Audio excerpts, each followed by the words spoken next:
उड़ान की व्यवस्था वो खजुराहो है। संयोग ऐसा सुखद है कि वहां के सांसद इस शुभारंभ कर रहे हैं भोपाल को उस तरफ ले जाने के लिए। जो पर्यटन की बात होगी तो वो भी खजुराहो को नहीं भूल सकते। और कितना सुखद संयोग है। हम सब जानते हैं कि रामेश्वरम से विजय का प्रारंभ हुआ था, भगवान राम की विजय का। और सुखद संयोग इसी साल 22 जनवरी को भगवान धूमधाम से अयोध्या में मुस्कुरा रहे हैं, तो भोपाल में रामेश्वर जी हमारे बीच आज अपने माननीय विधायक करके हमारा हौसला बढ़ा रहे हैं। और ये जब हो रहा है तो सब भगवान की इच्छा से ही हो रहा है। और हमारे विधायक सम्मानित भगवान सबनानी जी भी यहाँ मौजूद है, मैं उनका भी अभिनंदन करता हूँ। इतना अच्छा सारा माहौल है। और जब अपने में तो कई जगह भाषण में भी बोलता हूँ कि जब भगवान राम मुस्कुरा रहे हैं तो कृष्ण कन्हैया ने क्या बिगाड़ा है। हमारे मथुरा में भी आनंद आना चाहिए। संयोग से हमारे नगर पालिका निगम के अध्यक्ष किशन सूर्यवंशी जी है जो भगवान के कृष्ण के नाम राशि। चारों तरफ आनंद है। बाबा महाकाल का महालोक बना तो शिवशेखर शुक्ला जी यहाँ मौजूद है, आपका भी अभिनंदन। ये पर्यटन की भावना को बढ़ाते हैं। हमारे लिए यहाँ से लेके वहां तक इलैयाराजा अपने बीच में से राजा महाराजा के जमाने से इसको याद कर रहे हैं तो जनता जनार्दन का कन्वेंशन भी मिलेगा। ये हमारे लिए जनता का और राजा महाराजा का काल दोनों याद दिलाने वाला मौका है। मुझे इस बात की प्रसन्नता है कि ये जो सुखद संयोग हमारे बीच मिला है, कहीं सही में कन्वेंशन का मतलब क्या है, हमारी सभी प्रकार की बातों को बढ़ाना। तो मैं शब्दों से ही बढ़ा रहा हूँ, गलत क्या कर रहा हूँ, अपना तो काम ही है। हमारी इन व्यवस्थाओं को लेके चलने के लिए हमारा एक प्रकार से उत्साहवर्धन भी होना चाहिए। और यशस्वी प्रधानमंत्री का जोरदार अभिनंदन करो श्रीमान नरेंद्र मोदी जी का। ऐसे विजनरी नेता और ऐसा लीडर परमात्मा की दया से वाकई अद्भुत समय चल रहा है। ये स्वर्णिम काल है भारत का, जो स्वामी विवेकानंद की उस भावना को आज अक्षर से सिद्ध कर रहा है। 21वीं शताब्दी भारत की होगी। मनमोहन सिंह जी समय तक तो धुकधुकी थी, क्या मालूम ये झूठ बोल गए कि सही बोल गए, पता नहीं क्या था। लेकिन जैसे ही मोदी जी आए और भारत ने अपनी आर्थिक ताकत बनकर के इंग्लैंड को पछाड़ा, और आजादी के बाद 60 साल बाद ऐसा नेता सच्चे अर्थों में जो जिनका अपना पारिवारिक बैकग्राउंड बहुत अलग प्रकार का, कष्ट में, सब प्रकार की तकलीफ में, लेकिन अब मोदी जी को देखो किस क्षेत्र को छोड़ रहे हैं। कल अब टूरिज्म के काफी लोग बैठे यहाँ पूरे देश से आए हुए, मैं देख रहा हूं इसमें नाम गोपाल राय जी, राज travels, Vishal Sharma ji, GM hotel ताज लेक फ्रंट, हमारे बीच ऋषभ देव मिश्रा जी, कंफर्ट जर्नी, श्री सत्यम द्विवेदी जी, ये एक से बढ़कर एक, सुमित डोंगरे जी, वरुण ग्रोवर जी, जरा ताली वाली बजा दो, बाहर से भी काफी मेहमान यहाँ आए हैं, हितेश जी, शैलवेंद्रम सिंह जी, यहाँ श्री विक्रम जी, अमिता गुप्ता जी, अनुभव शर्मा जी, MS आरती, मिस आरती। मैं समझ सकता हूँ कि जितना जिस प्रकार का हमारा ये अपना पर्यटन का, चूंकि मैं टूरिज्म का चेयरमैन रहा हूँ कॉरपोरेशन का 10 से 14 तक, मैं समझ सकता हूँ कि हमारे अपने इस मध्य प्रदेश का नाम देश और दुनिया में बढ़ाने के लिए ये बहुत बड़ा हमारा अपना परिवार है, जिसके माध्यम से मध्य प्रदेश की एक विशेष पहचान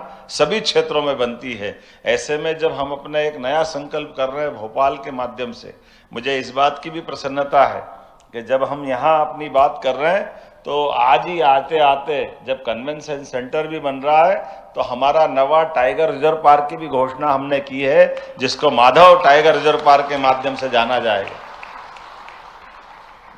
बड़े पैमाने पर हमारे वन्य जीवों में खास करके राजा में राजा, बाघ राजा, पता नहीं क्यों मेरे समझ में नहीं आता है कि जाने अनजाने में हमसे भी गलती हो जाती है कि हम लायन को राजा बता देते हैं। लायन को बताते हैं ना राजा। मैं कभी कल्पना करता हूं उनके दोनों की जीवन शैली की, कभी आप मदद करना, आपको भी ध्यान में होगा कि लायन को राजा माना जाता है, अच्छी बात है, लेकिन टाइगर का जीवन और लायन का जीवन दोनों दृष्टि से तुलना करो तो ध्यान में क्या आएगा। लायन अपने परिवार के साथ रहता है, उनकी अपनी मादाएं वो शिकार करेगी, उनका अपने परिवार बच्चों के साथ भोजन पानी का प्रबंधन होगा, लेकिन वो महाराज शिकार विकार में विश्वास नहीं करते। जब शिकार मिल जाए तो जाके खाने में सबसे पहला हक अपना बताते। अब इधर टाइगर के जीवन शैली में देखो तो ध्यान में आता है, टाइगर की जीवन शैली है रोज अपने सायंकाल 4 साढ़े 4 बजा नहीं कि पूरी 40-45 किलोमीटर की टेरिटरी में रोज अपना पूरा एक एक एरिया चेक करके आते हैं। और उनकी अपनी मादाएं जिनका 15-20 किलोमीटर का एरिया रहता है वो भी अपने अपने क्षेत्र में अपने बच्चों के साथ में उनको रखती है। 3-4 जो भी उनकी अपने परिवार की उनकी अपनी गृहस्थी का अपना सिस्टम है वो अपने अपने ढंग से अपने बच्चों को पालती।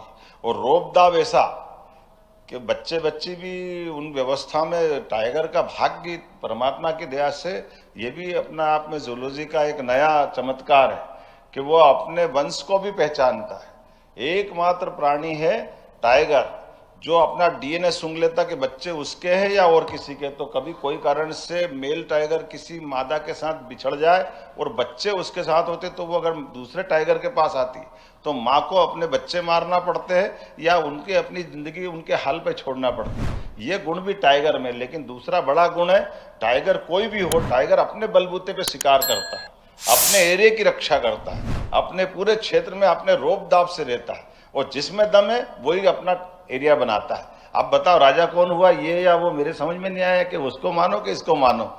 जो अपने स्वावलंबी ढंग से जीता है, आखिर ये टाइगर का अपना एक पहचान। मुझे इस बात की प्रसन्नता है कि देश दुनिया में सबसे ज्यादा टाइगर अगर कहीं है तो भारत में, और भारत में सबसे ज्यादा टाइगर कहीं है तो मध्य प्रदेश में। हमारे यहाँ जिस प्रकार से टाइगर अपने वंश वृद्धि कर रहे हैं, अब तो आनंद इतना अच्छा है कि आज ही अपन ने जैसे नवा घोषित किया है, आज के बाद कुछ दिन बाद वहां भी हम अपने टाइगर छोड़ेंगे। यहाँ भोपाल में भी अपने राजधानी पूरे देश की एकमात्र राजधानी है जिसके 5 किलोमीटर दूर से प्रभारी मंत्री बता रहे हैं कि झीरी के पास गेट बना दो तो ये 5 किलोमीटर भोपाल से दूर जाओ, उससे तो पास में आपका इससे ज्यादा दूर तो एयरपोर्ट हो जाएगा, है ना। लेकिन वो यहाँ का झीरी का गेट पास में। अब ये एक तरह से टाइगर की राजधानी हो गई कि अपनी राजधानी है, अपन सब समझ लो जो समझना हो। लेकिन ये कुल मिला करके टाइगर रिजर्व के आधार पर एकमात्र राजधानी जिसका नेशनल पार्क के नाते से वो सम्मान बढ़ा। और ये हमारे उस भाव को भी लाता है जब हम मानव के साथ वन्य जीवों के सहअस्तित्व की भावना के आधार पर साथ में जीवन जीने की अपनी जो पद्धति है उसका ये आनंद है। भोपाल के ताल में मगर भी मिलेंगे, घड़ियाल भी मिलेंगे, जंगल में शेर भी मिलेंगे। हम और आप सब मिलकर के भी यहाँ भोपाल की शान बढ़ा रहे हैं और भोपाल 1000 साल का राजा भोज का काल का भी याद दिला देता है। ऐसे में कई कई कारण से भोपाल की पहचान बनी हुई है। मुझे इस बात की प्रसन्नता है जब इस यहाँ के इस सभागार का हम विस्तारीकरण की बात कर रहे हैं तो मैं पूछ रहा था, वो पिक्चर जब देख रहे थे तो पिक्चर में वो थोड़ा हमको वास्तुशिल्प थोड़ा अटपटा लगा। फिर मुझे बताया गया कि नहीं वो संशोधन कर दिया जाएगा, वीडियो पहले बनाए। हमने कहा बिल्डिंग बनाओ तो इससे मिलते जुलते तरीके से ही बनाना भैया, क्योंकि इसका विस्तारीकरण है। तो ऐसे ही है ना, मैं मान लूँ कि अगर बाहर से पिलर्स वगैरह बनेंगे या इस प्रकार का अंदर का जो आप थोड़ा बहुत बदलाव कर दो समय के साथ वो चलेगा, लेकिन इसकी जो बाहर की आकृति है उस आकृति को मिलाने का प्रयास करेंगे तो ज्यादा अच्छा रहेगा। मेरी बात से सहमत हो तो ध्यान में आ जाएगा,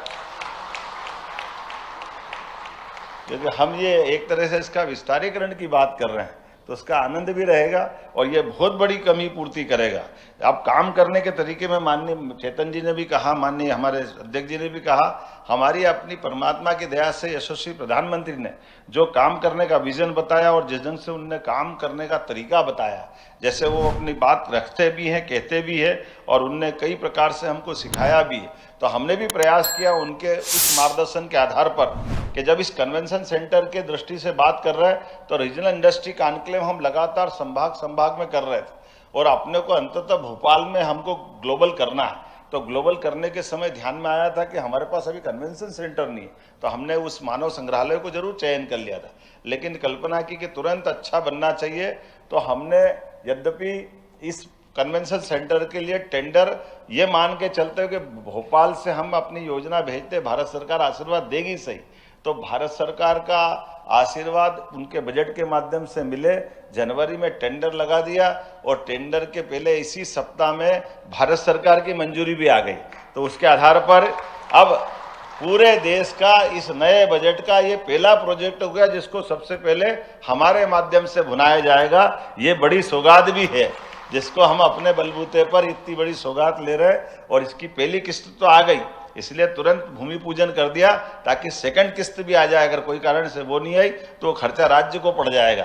तो आवश्यक सावधानी भी रखना पड़ रही है कि हमारे कामकाज में, हमारी व्यवस्थाओं में जो कार्य की मनोभावना है उससे भी तालमेल करें। लेकिन ये बड़ी सौगात मिली है मेरी अपनी ओर से, लगभग 100 करोड़ से ज़्यादा की लागत का ये बड़ा अच्छा भवन है। न केवल यहाँ उच्च स्तरीय बैठकें होगी बल्कि व्यावसायिक आयोजनों की जरूरत की भी पूर्ति होगी। मुझे इस बात की प्रसन्नता है कि जिस हाल में हम बैठे ये 1909 में बना था और 1909 में बनना शुरू हुआ था और 1936 में पूरा हुआ, अर्थात 9 और 36 जोड़ो तो इसमें आप मान के चलो लगभग कितने साल लग गए, 25 साल लग गए। 36 है ना, 9 में और 1 10, अरे कहाँ से 27 साल, अरे 9 में शुरू हुआ 36 में पूरा, ऐसा क्या करो यार, है ना। तो मान के चलो कि चलो इसमें 27 साल लगे लेकिन ये 2 साल के अंदर पूरा हो जाना चाहिए, ये हम संकल्प करें, है। हाँ 15 महीने में 2-4 महीने ऊपर नीचे कर देता हूँ, कोई फर्क नहीं पड़ता है। लेकिन मान के चले ये 25 पूरा गिन लिया और 26 में आप इसका उद्घाटन कराओगे। और यहीं आकर के, चूंकि यहाँ हमारे टूरिज्म सेक्टर की बड़ी संख्या के लोग बैठे हैं, मैं मान के चलता हूँ कि भविष्य का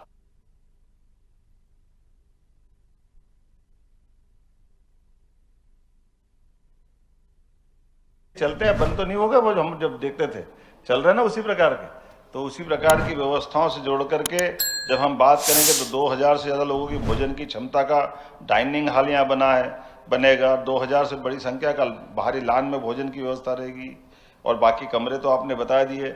लेकिन 275 वाहन की पार्किंग, ये बड़ी पार्किंग जिस प्रकार से आपने जोड़ा है, मैं मान के चलता हूँ कि करीब करीब इसमें सब कुछ जोड़ा है। मेरी अपनी ओर से इस पूरे आयोजन के लिए पुनः पर्यटन निगम को बधाई, बहुत बहुत धन्यवाद। ऐसे ही वीडियोस के लिए लाइक करें, शेयर करें, फॉलो करें, YouTube पर जाकर सब्सक्राइब कर बेल आइकन दबाना ना भूलें और ताजा अपडेट्स के लिए swedeshlive.com पर जरूर जाएं।